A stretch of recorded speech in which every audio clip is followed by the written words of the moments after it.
जी, मुझे भगवान ने मनुष्य का शरीर दिया और सब अच्छी व्यवस्थाएं दी, परंतु जीवन में लगातार मिल रही असफलताओं से मेरा आत्मविश्वास टूट गया है, जिससे अकर्मण्यता और उदासीनता रहती है। जीवन पूरी तरह से दिशाहीन लगता है। ऐसा हम मान ही नहीं सकते कि किसी के जीवन में 100% असफलता ही असफलता है, नहीं मान सकते। क्योंकि दिन है तो रात आएगी, रात है तो दिन आएगा, ऐसा हम नहीं मान सकते। आपके जीवन में सफलता और असफलता दोनों का चक्र चलता है, दोनों सबके जीवन में आते हैं। हाँ, आपकी मांगे इतनी बड़ी हैं कि उनकी पूर्ति करने के लिए आपके पास कर्म सामग्री नहीं है, इसलिए आत्मविश्वास आपका टूट रहा है। अब आप हीरा का हार पहनना चाहो, जेब में 100 रुपया है और आप फिर भगवान को कोसो और अपने को कोसो, तो अगर 100 रुपया है तो आप 100 रुपये की ही कामना कीजिए, 100 रुपये की वस्तु की तो आपको परेशानी नहीं होगी। ऐसे ही आपका प्रारब्ध कर्म आया है, अब आप उसके अनुसार चलेंगे तो ठीक है, और उससे ज्यादा मांग करेंगे तो उसकी पूर्ति होगी नहीं, तो आप चाहे भगवान को कोसो चाहे अपने को कोसो, उससे कोई लाभ होने वाला है नहीं। इसीलिए विवेक की जरूरत है, ज्ञान की जरूरत है। क्या आप असफलता समझते हैं? आपको बोलना सिखाया, आपके कान है, कितनी सामग्री आपको भगवान ने दी, सफलता ही सफलता है। और आप हमको कोई ऐसे तो दिखाई नहीं दे रहे कि आप फटे पुराने कपड़े पहने, किसका प्रश्न है? हाँ, तो आप भगवान को या अपने को क्यों निराश शब्दों में ला रहे हैं? आप आगे से आगे कामनाएं, आवश्यकताएं सबकी भगवान पूर्ण कर रहे हैं कर्म के अनुसार। आपको जो अत्यंत आवश्यक है वो भगवान पूर्ण कर रहे हैं।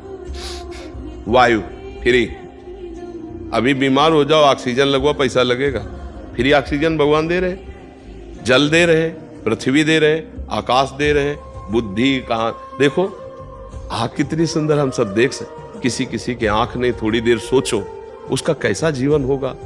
कोई बोल नहीं पा रहा, कोई सुन नहीं पा रहा, कोई तीनों से रहित है, न बोल पा रहा न सुन पा रहा, अब उसका जीवन कैसा है?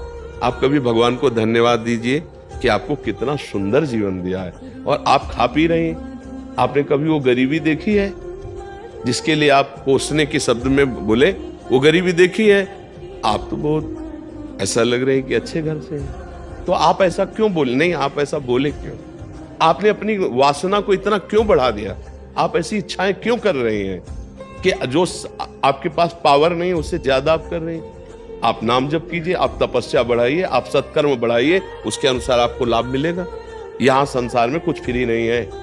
अगर कोई राष्ट्रपति बनी बैठी तो तपस्या की है, कोई यहाँ फ्री नहीं है। अगर कोई अरबों रुपया में खेल रहा है तो उसने दान किया है, पुण्य किया है, तपस्या की तो है। अब पाप कर रहा है तो उसका परिणाम आएगा, सब नष्ट होगा। लेकिन पूर्व में उसने किया है, उसका फल उसको मिल रहा है। यहाँ एक पैसा भी फ्री नहीं है, हमारे कर्म के अनुसार ही हमें मिलता है, हमारे कर्म के अनुसार ही जाता है। अब वर्तमान में तुम्हारी खेती क्या है? ये तो तुम्हारी पूर्व की खेती है। अब वर्तमान में आप क्या कर रहे हैं?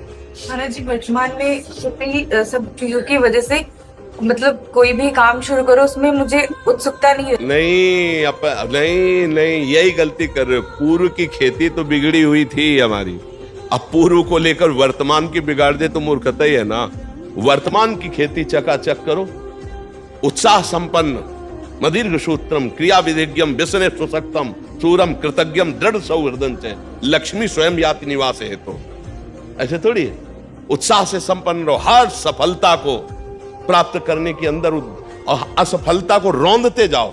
एक बार असफल होंगे, 2 बार असफल होंगे, 3 बार असफल होंगे, चौथी बार मुझे ज्ञान हो जाएगा मैं क्यों असफल हो रहा हूं, और उसमें निकल जाएंगे। ऐसा नहीं कि किसी के भाग्य में इतना ही लिखा है कि हर बार असफल होता ही चला जाए, ऐसा कभी हम नहीं मान सकते। हमारा मनुष्य जीवन कोई पशु जीवन नहीं है कि हम केवल प्रारब्ध के अधीन है। हम नवीन कर्म करके नवीन प्रारब्ध की रचना करने आए हैं। हमें निराश नहीं होना, हमें नाम जप करना है, पवित्र चरित्र रखना है, दूसरों के अधिकार की रक्षा करनी है। क्योंकि आप किसी एक परिवार में होंगे, आपका कोई परिवार के सदस्य जन होंगे, उनके भावों की रक्षा करनी, उनकी सेवा करनी है, और सांसारिक उन्नति के लिए हमें प्रयासरत रहना है। अगर हम असफल हो जाते हैं व्यापार में, नौकरी में, प्रयास में, तो हमें निराश होकर नहीं बैठना, हमें फिर और उपाय करने हैं। किसी न किसी दिन सफलता हाथ लगी जाएगी। ऐसा नहीं है कि हम असफल होते ही चले जाएं। हम आपको एक शास्त्रीय दृष्टांत देते हैं। विद्यारण्य नाम के बहुत बड़े सन्यासी हुए हैं। वो गरीब ब्राह्मण के घर पैदा हुए थे, तो माता पिता के पोषण के लिए उनके पास व्यवस्था नहीं थी। तो वो चूंकि ब्राह्मणत्व में थे तो उन्होंने संतों का संग किया था, तो गायत्री अनुष्ठान किया 24 लाख गायत्री का एक पुरस्चरण होता है। उन्होंने एक पुरस्चरण का अनुष्ठान पवित्रता से, गायत्री अनुष्ठान माता गायत्री का, कुछ नहीं मिला। दूसरा अनुष्ठान, तीसरा अनुष्ठान, चौथा 23 पुरस्चरण की, 24 लाख गायत्री के 23 पुरस्चरण के। अब माता पिता पधार चुके थे, यौवन अवस्था से ऊपर अवस्था क्रॉस कर गई थी, गायत्री अनुष्ठान करते करते हार गए और उन्होंने सन्यास लिया। जीव ही सन्यास लिया तो आद्याशक्ति देवी गायत्री प्रकट हो गई और उनका बेटा, यहां से लेके ब्रह्म पदवी तक तू मांग, अभी तुझे दे दूंगी। तो उनका माता, अब तो मैं सन्यासी हो गया, जब मैं धन मांग रहा था तब आप क्यों नहीं आई? तो उनका, तुम्हारे 24 ऐसे महत पाप थे, 23 पुरस्चरण से वो सब नष्ट हो गए, एक और बचा था तो सन्यास ले लिया, उससे वो नष्ट हो गया। अब तुम देवराज इंद्र पद का, कुबेर का खजाना मांगो तो मैं दे दूंगी। बोले अब सन्यासी हो गया, मुझे इसकी जरूरत नहीं है। तो इससे हमको ये मिला कि जब तक हमारे पूर्व के पाप हैं तो वो हमको उन्नति में बाधा डालते हैं, हमारा प्रयास असफल हो जाता है। तो हमको साथ में भजन ही करना है, भजन भी करना है। हमें इसीलिए कहते हैं राधा राधा राधा राधा, कृष्ण कृष्ण हरि हरि, राम राम। जो नाम तुम्हें प्रिय हो भगवान नाम, वो नाम जप करो, क्योंकि वो नाम तुम्हारे उन पापों को नष्ट करेगा। 24 पुरस्चरण मतलब एक तरह से हुए, 23 पुरस्चरण एक सन्यास, तब वो निष्पाप हुए। तो अपने लोगों के पास कितना होगा पाप? 4 माला जपे, काम नहीं बना तो अश्रद्धा हो गई। सोच, ऐसा नहीं है। वो 4 माला फ्री नहीं जाएगा, वो 23 पुरस्चरण फ्री नहीं गए। 24वां सन्यास लेते ही माता जी साक्षात प्रकट हो गए, कहा आप जो मांगो। तो उनका, बहुत बड़े महापुरुष हुए हैं विद्यारण्य सन्यासी जी, उनके बड़े बड़े ग्रंथ हैं, बहुत उच्च कोटि के महापुरुष हुए। तो हमारी ये प्रार्थना है, असफलता में हमको निराश नहीं होना, हमें रौंदना है इस असफलता को। हम मनुष्य देह प्राप्त करके भगवद अंश है, हम कोई पशु नहीं है कि हम असफलता में बस झुक गए, उत्साहहीन हो गए, भगवान से अश्रद्धा हो गई, जीने से अश्रद्धा हो गई और क्रियाओं से अश्रद्धा हो गए। ऐसा नहीं, हर बार हम लड़ेंगे, एक बार विजयी होंगे। जीवन में एक बार तो हम विजयी होंगे, हम परास्त करेंगे। 2 साधन चलना चाहिए, एक आंतरिक नाम जप और एक बाह्य प्रयास, तो हम सफल हो जाएंगे, बिल्कुल सफल। अर्जुन जी से यही भगवान कह रहे हैं, मैं तुम्हारे साथ हूं, मामनुस्मर युद्ध च, मेरा स्मरण और युद्ध कर। युद्ध माने कर्तव्य कर्म, अपने कर्तव्य में लगे रहो और मेरा स्मरण करो। स्मरण क्या करेगा? पाप को नष्ट करेगा। कर्तव्य क्या करेगा? आगे की उन्नति का रास्ता खोल देगा। अब हम लोग सही पूछो तो धर्म का आश्रय नहीं लेते, भजन का आश्रय नहीं लेते और मनमानी आचरण करते हैं। कोई बिरला ऐसा होगा जो अपने जीवन के चरित्र को पावन करके, धर्मयुक्त चल करके ऊंचाई पर चढ़ना चाहे। नहीं तो ऊंचाई पे चढ़ना चाहता है, लेकिन जहां से ऊंचाई बनती है उसे खो देता है, तो वो ऊंचाई कुछ दिन के बाद उसकी मिट्टी पलित हो जाती है। ये हमारी बात ध्यान रखना। धर्म के बिना आज तक कोई ऊंचाई पर नहीं चढ़ पाया है। ऊंचाई पर चढ़ने के लिए चरित्र पावन और आपका विचार और उत्साह पावन। अगर चरित्रहीन जीवन रहा तो कुछ भी रुपया इकट्ठा कर लो, तुम्हें शांति नहीं मिलेगी। कुछ भी कर लो, शांति नहीं मिलने वाली। ये हमारा धर्म प्रधान देश है, ऐसा नहीं रहा है। और अब जो है ये नवीन पीढ़ी, इस बात, धर्म क्या है किस, इससे कोई मतलब नहीं रह गया। चरित्र क्या है, इससे कोई मतलब नहीं रह गया। अब आप जैसे कहो कि ऐसा कैसे कह सकते हो चरित्र नहीं, तो आप हमें बताओ, आज इस लड़के से बॉयफ्रेंड गर्लफ्रेंड वाला जो संबंध चलता है, फिर इसके बाद एक शब्द आया है ब्रेकअप, फिर आया नवीन बॉयफ्रेंड, फिर आया है ब्रेकअप, फिर आया नवीन।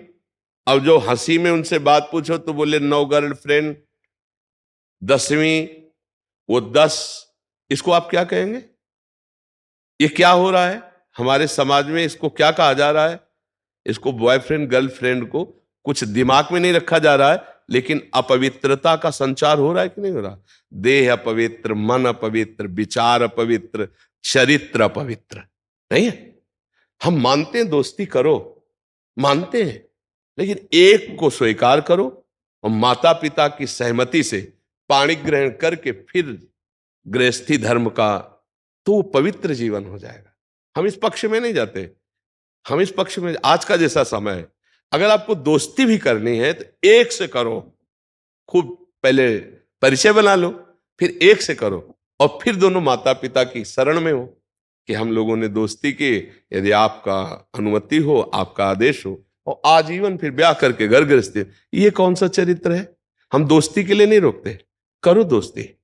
शास्त्रों में सब वर्णन आया है, पिता ने छूट दे दी, आप वर स्वयंवर क्या है, स्वयंवरो, स्वयंवर का वर्ण करो, वर्ण कर लिया। माता पिता को भी चाहिए कि ज्यादा उसमें न पड़े, अपने बच्चों के सुख में सुखी रहना सीखें, बच्चों को जिसमें सुख मिले। पर आज के बच्चे इन बातों को बहुत हल्के में ले रहे हैं, समझ नहीं रहे। तो उससे क्या हो रहा है, बच्चों की प्रवृत्तियां बिगड़ गई। अब वही बच्चे जब वर वरेंगे ना, तो वो ब्रेकअप वाला अभ्यास वहां भी आ जाएगा।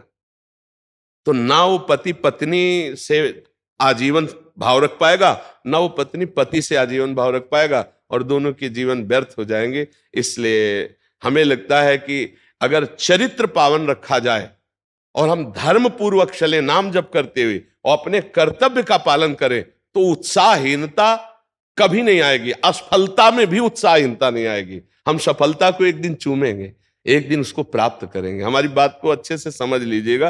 प्रश्न तो आपका है, लेकिन लगभग प्रश्न ये सभी का है। ये प्रश्न लगभग सभी का समाज का है, और ये लाखों लोग सुनते हैं, इसलिए हम इसको विस्तार से कह रहे हैं। चरित्र पावन, उद्देश्य महान, नाम जप, कर्तव्य का पालन, विजयी ही होगे कहीं भी हो। पूर्व का कर्म आपको बाधा पहुंचाने के लिए आएगा, तो हमारे पास नाम है, हम उस नाम से उसको मिटाएंगे। जो नाम जप कर रहे हैं ना, उस भजन बल से उसको मिटाएंगे। वो भजन बल से नष्ट होता है, बाहरी व्यवहार से नष्ट नहीं होता है। जी।